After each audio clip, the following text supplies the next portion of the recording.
ఏంటి అసలు? ప్రధానంగా రైతు సోదరులు అంటే మనం ఎక్కువగా ఎదుర్కొనేటువంటి అంశము ప్రాబ్లం ఏంటంటే మనకు ఒకటి కలుపు.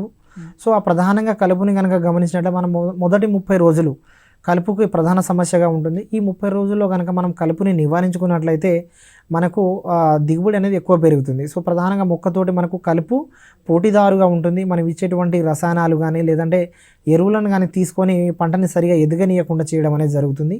సో, దాన్ని నివారించుకోవాలంటే మనకు విత్తనాలు వేసుకునేటప్పుడు ఖచ్చితంగా మనం విత్తనం వేసిన రెండవ రోజు లోపల తేమ మనకు ఉన్నటువంటి తేమ లోపలనే మనకు భూమిలో తేమ ఉండాలి.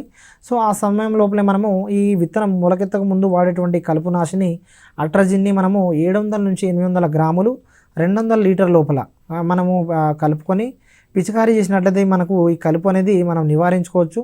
దాంతో పాటుగా మనకు ఉన్నటువంటి కలుపుని అంతరకృషి అంటే గుంటుకతోటి మనము ఆ కలుపునాశిని మనం అంటే వరుసల మధ్య గనక మనం దున్నినట్లయితే మనకు ఆ కలుపు అనేది నశించిపోవడం అనేది జరుగుతుంది.